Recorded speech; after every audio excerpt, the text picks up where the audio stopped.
to enjoy study English continue about consonant this one បាទអឡូជម្រាបសួរបាទអ្នកនរគ្នាជួបខ្ញុំនៅវីដេអូថ្មីមួយទៀតហើយថ្ងៃនេះខ្ញុំនឹង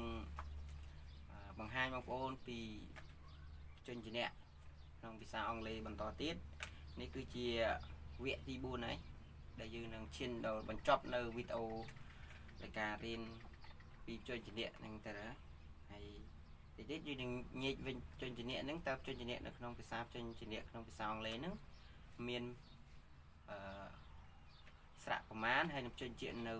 ជញ្ជាក់នៅប៉ុន្មានទេបាទឥឡូវយើងរៀនអំពីជញ្ជាក់អង់គ្លេសសិនទៅឲ្យយើងស្គាល់ភាសាអង់គ្លេសសិនទៅឥឡូវយើងមករំលឹក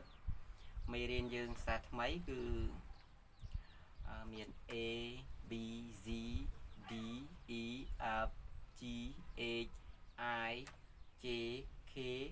L M N O អញ្ចឹងយើងបាន3វីដេអូគឺយើងបាន15មាន15 consonant ហើយឥឡូវថ្ងៃនេះយើងនឹងបន្តការសិក្សានៅមេរៀនថ្មីជាមួយខ្ញុំទាំងអស់គ្នាទៀតគឺយើងរៀនអំពីជញ្ជាក់តបាទជញ្ជាក់តគឺ consonant អញ្ចឹងឥឡូវយើងមកតការរៀននៅជញ្ជាក់ក្នុងភាសាអង់គ្លេសបន្តទៀតគឺយើងបន្តរៀនបន្ទាប់ពី P រួចបាទតែយើងទៅរៀនអស់គ្នាអូខេបងប្អូនចាប់ផ្ដើមយកប៊ិចយកសិភៅមកហើយបងប្អូនខ្លះក៏ដល់មើលបំពេញវិជ្ជាយើងរៀនទាំងអស់គ្នាបាទឥឡូវយើងចាប់ផ្ដើមរៀនហើយវីដេអូនេះគឺខ្ញុំកាត់ឲ្យខ្លីៗបន្តិចទេបន្ទាប់មកគឺយើងរៀន P បាទ P ហ្នឹងគឺមាន P តូចហើយនិង P ធំបាទអូខេបងប្អូនរួចនៅ P បាទ P បាទ P ហ្នឹងគឺមាន P តូចហើយនិង P តូចហើយនិង P ធំបាទបន្ទាប់ពី P already you can you write of the consonant already អូខេយើងកត់រួចហើយនៅអូខេ next one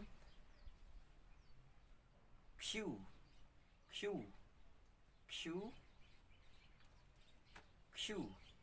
អូខេ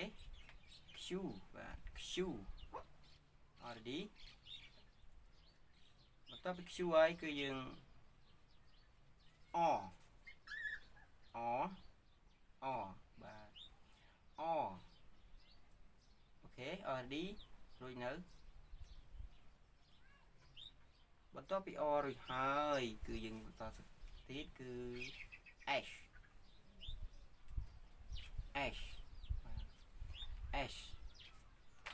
រួចនៅបងប្អូន H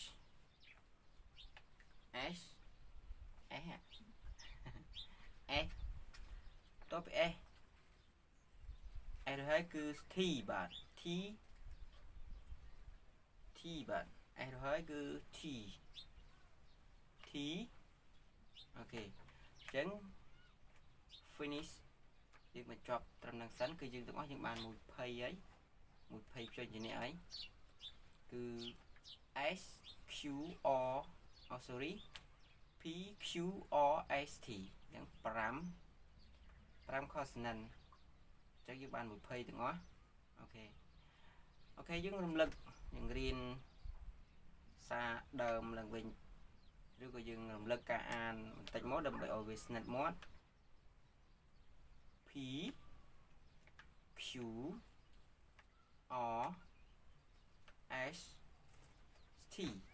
បាទអញ្ចឹង P Q R S T គឺបងអាចរៀនមកបានប៉ុណ្្នឹងហើយ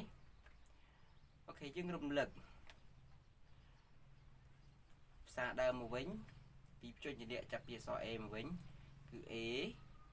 B C D E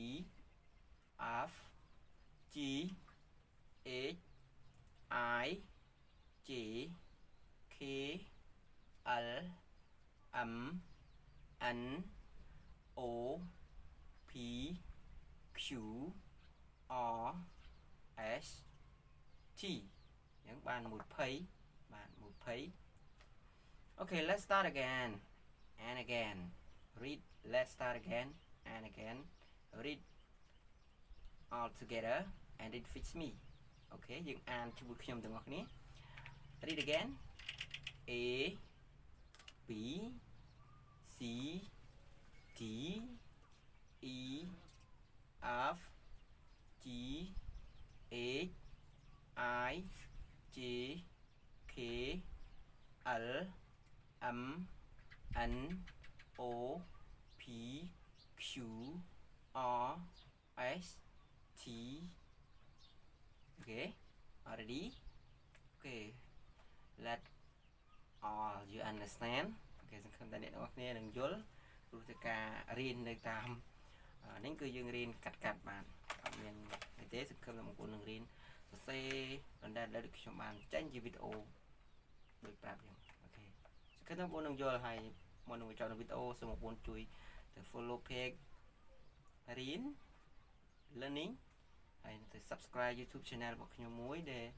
English learning អ្នករៀនស្រុកស្រែបាទ okay see you next time see you next all video of consonant បាទ thank you